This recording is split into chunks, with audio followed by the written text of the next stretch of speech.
Don and Gab, Don, what do you make of this whole scenario? Well, it's very bizarre, isn't it? I mean, I think they're both as bad as each other in terms of the press giving Gareth Bale a hard time and the job that Gareth Bale's actually done in terms of on the pitch when you look at his stats and his numbers. At the same time, Dan, I don't think he's helped himself. I mean, there was that famous banner when he was playing for Wales, and it had, I think it had Wales, golf, Madrid, and then underneath in that order. I mean, what professional footballer goes out, has a banner, and puts your club well before golf and Wales? I mean, it's just an outrageous statement that Gareth Bale was trying to make. Then you look at what Ancelotti's saying, and he's absolutely spot on as a manager. And if Gareth Bale's not out on the grass from a Monday to a Saturday, you can't then pick him for your starting 11. The difference is when he goes away with Wales and he's playing with a good friend in Robert Page, who knows him inside out, who has him, once or twice every 2 or 3 months, he can then say to Gareth Bale, do what you like midweek, get yourself in the gym, get yourself on the bike, get yourself in the pool, do what you want, just make sure you're ready for an hour against Austria. And you have that attitude with Gareth Bale. Look what he does. But I totally defend Ancelotti because, as I said before, he's not training. So how can you pick him? Well, this is a player who withdrew himself from the biggest game of the season for Real Madrid because he prioritises well. It's that simple, isn't it, Gab? I mean, none of this is new. And I don't fault Jonathan Barnett for doing his job. I think there's a complete disconnect in Gareth Bale's mind. To me, as a professional athlete, you are paid whatever you're paid. And you can look at it and say, they signed a contract, ha, ha, ha, I'm having one over on them. Or you can say, am I living up to my contract? Should I be paid even more? You know, with this guy, it's pretty obvious what happened, and maybe it was the injuries, which obviously aren't his fault. But guess what? Being fit and being durable, that's part of being a professional athlete. And you can be unlucky. But from the club, they have to choose the guy who actually is available versus the guy who's not available. If what we're hearing is true, if he's really, he can't train all week because he's injured, he's not ready, and he pulls out of the game, and then presto, he's fit again on Monday to go to get Wales. I mean, it's not funny. It's not a joke. He's not pulling the wool over anybody's eyes.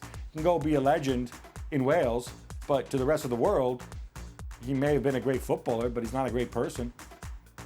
As a professional, Shaq, how does this kind of play out in your eyes? How does it make you feel?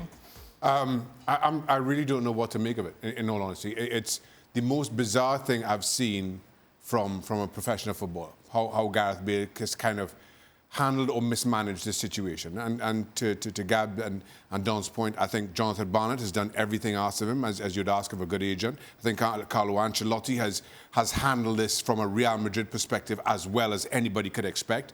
What had to be a very difficult circumstance. For the life of me, I cannot understand Gareth Bale, his motivation or lack of it, and how he goes from being injured for Real Madrid to that performance even for an hour. And I know Don is trying to explain it, but it just doesn't come together in my head. And for a Real Madrid perspective, when you have a transfer policy, as you do, of simply buying the best players in the world, eventually it may catch up with you. And I think that's what happened here. By all accounts, there was a deal done with China a few years ago, but Real Madrid wanted something in return, which they quite clearly couldn't get. At some point, you've just got to cut your losses. At some point, you've just got to give Gareth Bale away, pay whatever's needed on top of it. Hold on. Pay whatever's needed on top of it and be rid of him. Because I just think that his presence there attracts so much attention, so much negative attention, that you could do without. Now, while I understand, yes, you want to make some money when you get back money on your investment, right now, you've taken it all on anyway. You've paid all his salary anyway. You're not getting anything back from his transfer fee anyway, so why not just ship him off and at least get rid of that negative attention a couple of years ago? So you live to rue that missed opportunity, I'll say in inverted commas. Ancelotti, Zidane, Solari, Mourinho at Spurs couldn't get a tune out of him. Certainly over the last 3 or 4 seasons. So it's clearly not a personal issue here with one manager, is it? And to that point, let's go back to the beginning of the season. This La Liga season, back in August, starting lineup, opening game, Real Madrid away from home against Alaves. Who's playing up top? Gareth Bale. Ancelotti had come in and he made that choice of Gareth Bale is going to be in my starting lineup. That tells me that Ancelotti is thinking, if I can get the very best out of this guy, he's going to play for me. And we're going to see whether we can get this guy healthy, fit, ready to go. He's going to be an important part for Real Madrid. That's not the attitude of a manager who has a disconnect with the player. He's given him an opportunity. And what happened? That didn't last long. Nothing has really lasted long for Gareth Bale and Real Madrid. There's an emotional component with Wales that activates the skill set of Gareth Bale in a manner that it simply does not happen with Real Madrid. That same level of engagement, that same level of commitment that he feels with Wales and that emotional component that I just mentioned, it's not there with Real Madrid. That has eroded away. It's no longer there. It will never be there. And it's now time for both parties to go their separate direction. What's interesting is this word professional, Don, because if you're in Bale's camp, you can argue, look, he wasn't given the support, the fans were booing him, he's not comfortable, he's not playing the position that he wants within the squad. But surely from the outside looking in as a former player, you're like, you just suck it up. You go out there and you do your best because there's professional pride at stake. Of course you do. That's the job title, Dan. You're professional. Doesn't matter if Ancelotti wants to play as a left-back. He wants to play as a right winger through the middle, a 9, a 10. Off the left-hand side. You play because you've got personal pride. I think it's very easy these days for the modern player to turn around and go, yeah, the manager doesn't really play me in the best position. I don't really fancy it. Or if I do, I might just play a little bit half-hearted. I mean, it's ridiculous.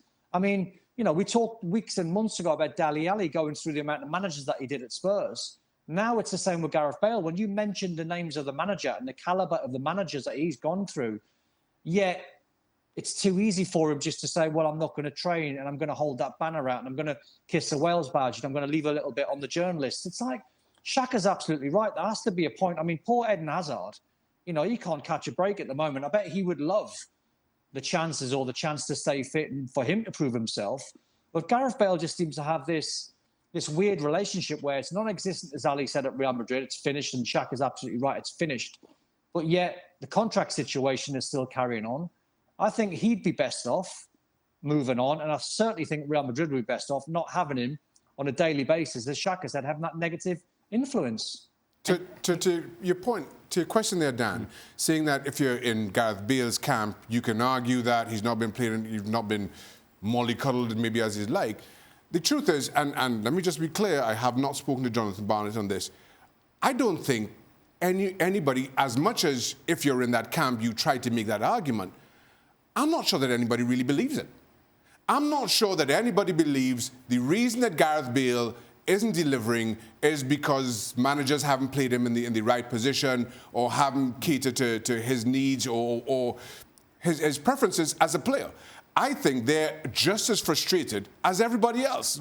Cannot understand.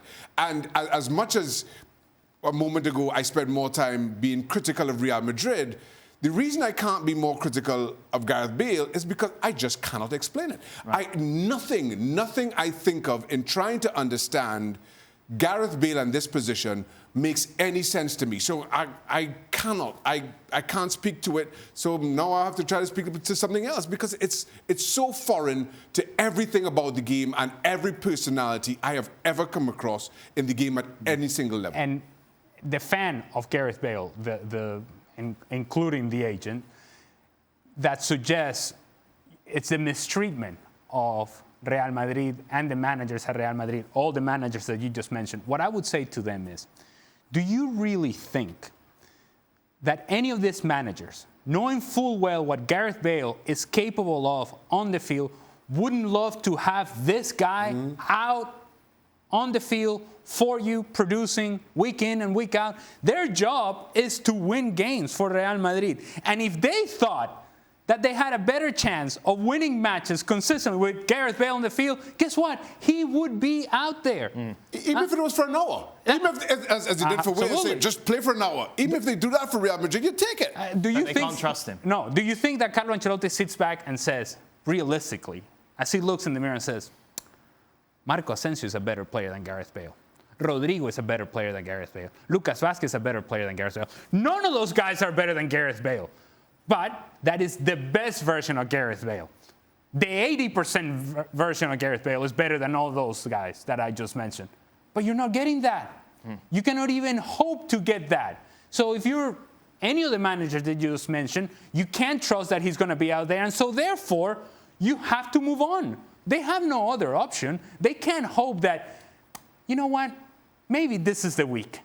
They've all thought at one point or another, maybe this is the week. Yep. And Gareth Bale have failed to deliver. And that's a fair assessment of him as a player at Real Madrid over the last few seasons. He's had moments. He has flashes. And in those moments is when you think, yes, he's back. Bicycle kick, Champions League final, running around Mar Batra and Copa del Rey final. You have those moments in terms of what he has done with Real Madrid. And that's when you think, man, he could be so much more. And he hasn't been. Well, thank you very much for watching ESPN FC on YouTube. For more sports highlights and analysis, be sure to download the ESPN app. And for live streaming, premium content, and of course, ESPN FC 7 days a week, subscribe to ESPN+.